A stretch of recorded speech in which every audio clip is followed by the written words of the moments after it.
Hello everyone, welcome back to my YouTube channel Harshad's Biotechnology.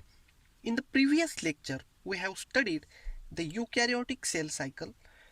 Now, today, we are going to discuss about checkpoints. So let's begin. अब चलो मान लीजिएगा हमारे पास कोई एक car है. Let's say suppose this is a car. This is BMW over here. Right और suppose हम लोगों को जाना है यहाँ से पुणे तक. सपोज यहाँ पर पुणे और ये हमारा location Loni. Okay, so Loni to Pune is our journey. अब इस दौरान बीच में सपोज संगमनेर आएगा, सपोज नारायणगांव आएगा. अब इस दो लोकेशंस पे टोल प्रेजेंट है. ठीक है, अब इस दोनों टोल पे लेट्स से सपोज पुलिस खड़ी है. अब मान लीजिएगा हमारे ड्राइवर ने कुछ ड्रिंक ली हुई है या फिर हमारे BMW में कोई खराबी है. अब जब हम निकलते हैं तो पुलिस क्या चेक करती है?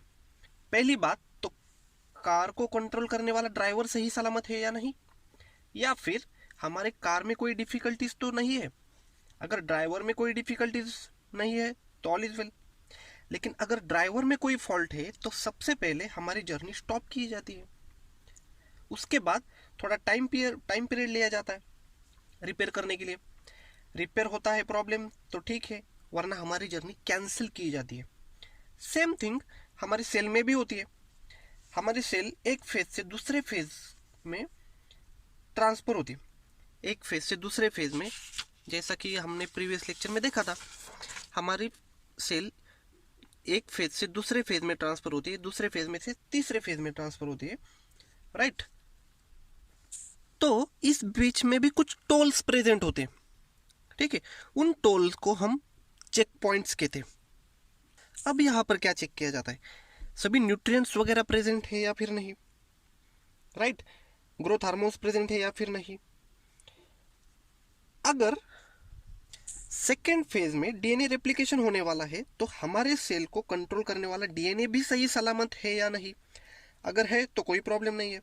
अगर डीएनए सही सलामत नहीं है तो पहले तो उसे रिपेयर कर दो, क्योंकि अगर डैमेज डीएनए का हम लोग रेप्लिकेशन करें तो जो नए सेल्स बनेंगे वो भी फॉल्टी रहेंगे और sometimes they will leads to cancer also. So सारी चीज़ें यहाँ पर चेक की जाती है. अगर सभी सही सलामत है तो सेल साइकिल प्रोग्रेशन करेंगे towards the next phase. Okay, so basically major 3 check points होते हैं. सबसे पहला चेक पॉइंट प्रेजेंट होता है आपकी G1 फेज में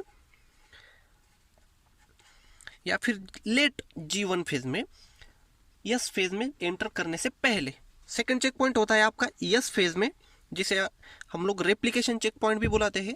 फर्स्ट चेक पॉइंट जो G1 में था उसे हम डीएनए डैमेज चेक पॉइंट भी बुलाते हैं. सबसे पहले हमें डीएनए डैमेज है या नहीं वो भी चेक करना पड़ता है, उसे हम कहते हैं G1 चेक पॉइंट या फिर डीएनए डैमेज चेक पॉइंट.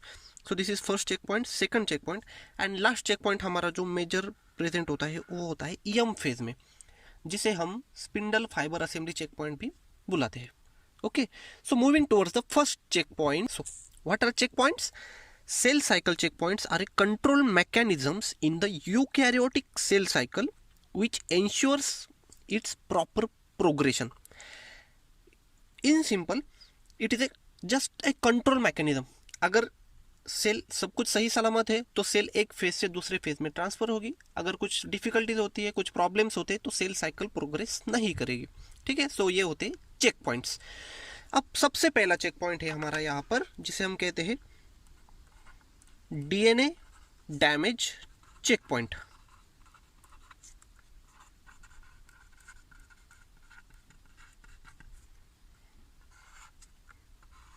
जो कि प्रेजेंट होता है हमारे G1 check point, G1 phase में, इस फेज में एंटर करने से पहले, या फिर इसे हम रेस्ट्रिक्शन पॉइंट भी बुलाते हैं sometimes.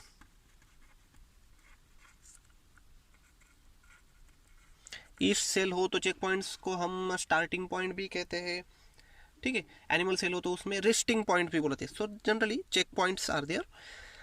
So first check point is a DNA damage check point. अगर सेल G1 फेज से यस फेज में एंटर हो रही है तो इस बीच में DNA damage check point work करता है. अभी डीएनए डैमेज चेक पॉइंट क्या है? सबसे पहले हम लोगों को पता है यस फेज में डीएनए का रेप्लिकेशन होता है. ठीक है, तो रेप्लिकेशन करने से पहले सबसे पहले तो डीएनए को हमें अच्छे से चेक करना पड़ेगा, क्योंकि हमारे सेल को कंट्रोल करने वाला जो मेन ऑर्गन होता है या फिर जो मेन यूनिट होता है उसे हम डीएनए कहते हैं. ठीक है, सो अगर डैमेज डीएनए को हम रेप्लिकेट करेंगे so that is again a difficulty. It will leads to some diseases also, right, because damage DNA तो हम उसे रेप्लिकेट नहीं कर सकते क्योंकि हमारे सेल के लिए वो अच्छी बात नहीं है. सो सबसे पहले तो हमें उस डैमेज डीएनए को रिपेयर करना पड़ेगा. ठीक है, सो यही पॉइंट होता है. सबसे पहले G1 में चेक किया जाता है हमारा डीएनए सही सलामत है या फिर नहीं. सो उस चेक पॉइंट को हम कहते हैं डीएनए डैमेज चेक पॉइंट, या फिर हम इसे रिस्ट्रिक्शन पॉइंट भी बुलाते हैं sometimes in the G1 phase. तो what is this DNA damage check point? अब चलो मान लीजिएगा हमारे पास कोई एक सेल है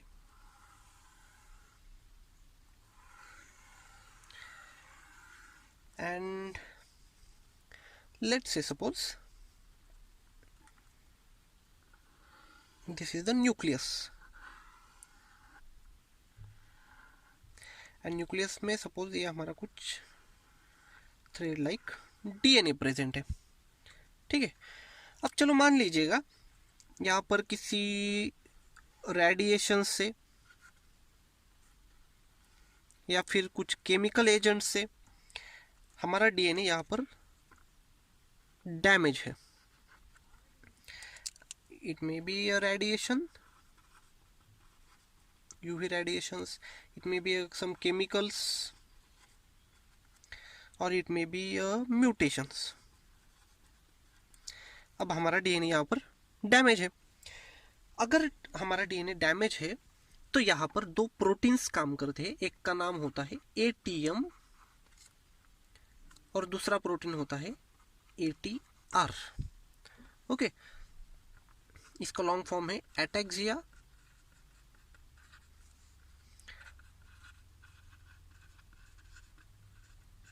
टेलेंजेक्सिया म्यूटेटेड, एंड ATR का मतलब होता है ataxia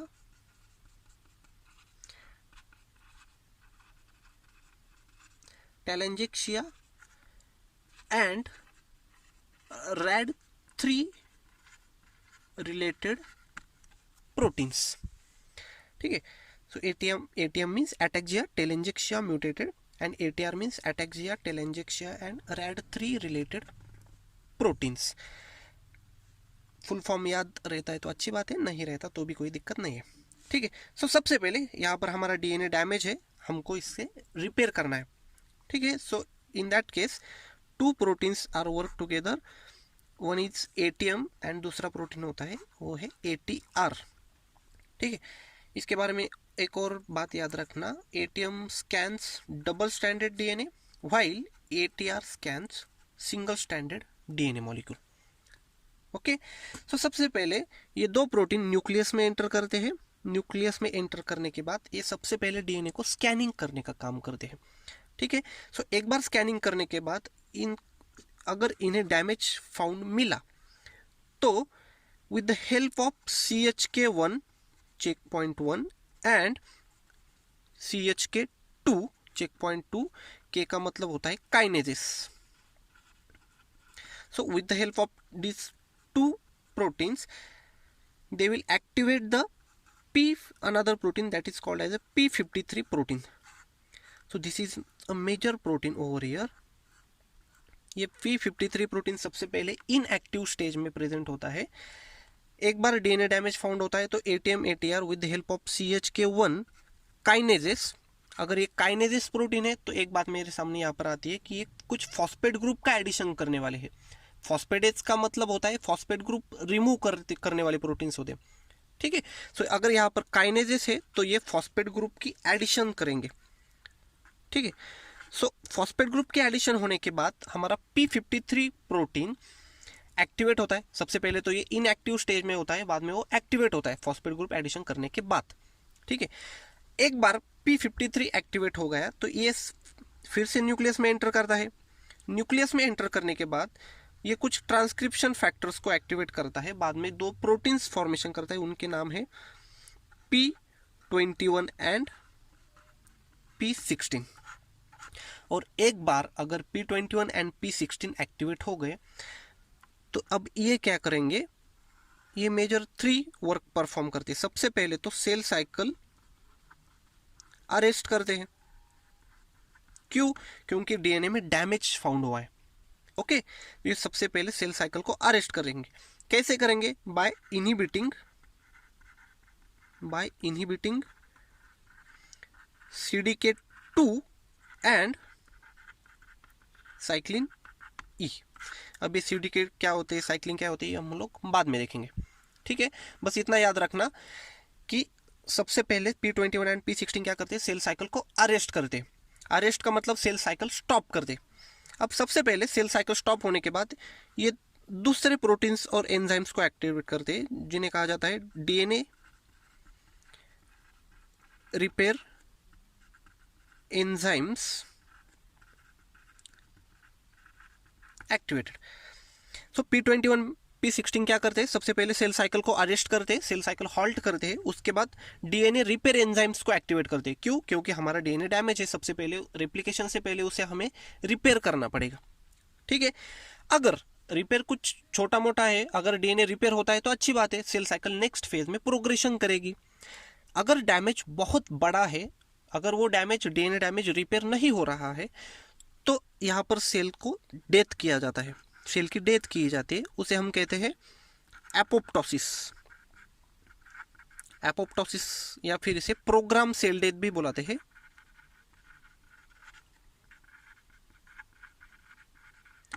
okay, so this is all about your DNA damage check point. यहाँ पर अगर डीएनए डैमेज है तो सबसे पहले दो प्रोटीन काम करेंगे, ATM ATR which scans the double standard and single standard DNA molecule. Okay, scan करने के बाद अगर उन्हें डीएनए डैमेज फाउंड मिला तो सबसे पहले विद हेल्प ऑफ CHK1 CHK2 काइनेजेस से मतलब फॉस्फेट ग्रुप के एडिशन करेंगे। फॉस्फेट ग्रुप के एडिशन किसके ऊपर करेंगे? P53 प्रोटीन के ऊपर। P53 प्रोटीन एक बार एक्टिवेट हो गया तो वो न्यूक्लियस में जाएगा, कुछ ट्रांसक्रिप्शन फैक्टर्स को एक्टिवेट करेगा, फाइनली वो P21 एंड P16 को एक्टिवेट करेगा। एक बार P21 एंड P16 एक्टिवेट हो गए तो ये सबसे पहले सेल साइकिल को अरेस्ट करेंगे। क्यों? क्योंकि यहाँ पर डैमेज फाउंड मिला है। ठीक है, सेल साइकिल को अरेस्ट कैसे करेंगे? By inhibiting CDK2 and cyclin ई। इसको हम लोग बाद में डिटेल में पढ़ेंगे। ओके, एक बार सेल साइकिल अरेस्ट हो गई तो उसके बाद वो क्या करेंगे? डीएनए रिपेयर एंजाइम्स को एक्टिवेट करेंगे। डीएनए रिपेयर एंजाइम्स क्या करेंगे? डीएनए को रिपेयर करेंगे, जो डैमेज फाउंड हुआ है उसको रिपेयर करेंगे। रिपेयर होता है तो अच्छी बात है, सेल साइकिल नेक्स्ट फेज में प्रोग्रेशन करेगी। ओके, अगर डैमेज बहुत बड़ा है, अगर वो डैमेज रिपेयर होने वाला है ही नहीं, तो क्या किया जाएगा? यहाँ पर सेल की डेथ की जाएगी या फिर सेल सुसाइड की जाएगी, सेल्फ डेथ होती है, इसे हम कहते हैं apoptosis. Okay, so this is all about your DNA damage check point. अब इस P53 का यहाँ पर मेजर फंक्शन है। ओके, ये P53 यहाँ पर क्या करता है? अगर डैमेज हुआ है तो ये सबसे पहले क्या करता है? सेल साइकिल को अरेस्ट करता है। यहाँ पर मेन फंक्शन कौन करता है? यहाँ पर P53। अगर डैमेज फाउंड होता है डीएनए में या फिर हमारे सेल में कोई दिक्कत है तो ये P53 सबसे पहले सेल साइकिल को अरेस्ट करने का काम करता है। मतलब यहाँ पर एक सिंपल ब्रेकिंग सिस्टम है, जैसे हमारे कार में ब्रेकिंग सिस्टम होता है। अगर कार में ब्रेक है तो अच्छी बात है, अगर हमारे ब्रेक में ही हमारे ब्रेक अगर फेल हो जाए तो क्या होगा? कार का एक्सीडेंट हो जाएगा। सेम थिंग यहाँ पर भी होती है। अगर P53 ने इसका फंक्शन वर्क अच्छे से परफॉर्म नहीं किया, इसने अगर सेल साइकिल अरेस्ट ही नहीं हुई तो क्या होगा? सेल साइकिल डैमेज डीएनए को लेकर ही ग्रो होगी, डिवाइड होगी। ठीक है, so finally it will leads to the cancer. So एक बात याद रखना, यहाँ पर P53 में अगर म्यूटेशन होता है तो सेल कैंसर में भी चली जा सकती है। क्योंकि एक तो बात यहाँ पर है, सेल अपोप्टोसिस में भी तो नहीं जाएगी, क्योंकि अगर इसका फंक्शन लॉस हो गया तो अपोप्टोसिस नहीं होगा और सेल साइकिल अरेस्ट भी नहीं होगी। और अगर अरेस्ट नहीं होगी, डैमेज डीएनए को लेकर ये सब डिवाइड होती रहेगी, तो cell it will leads to the cancer also. Okay, so इस P53 को हम गार्डियंस ऑफ द जीनोम ऐसे भी बुलाते हैं, guardians of the genome. Okay, so this is all about your DNA damage checkpoint. So remaining part that we will see in the next lecture.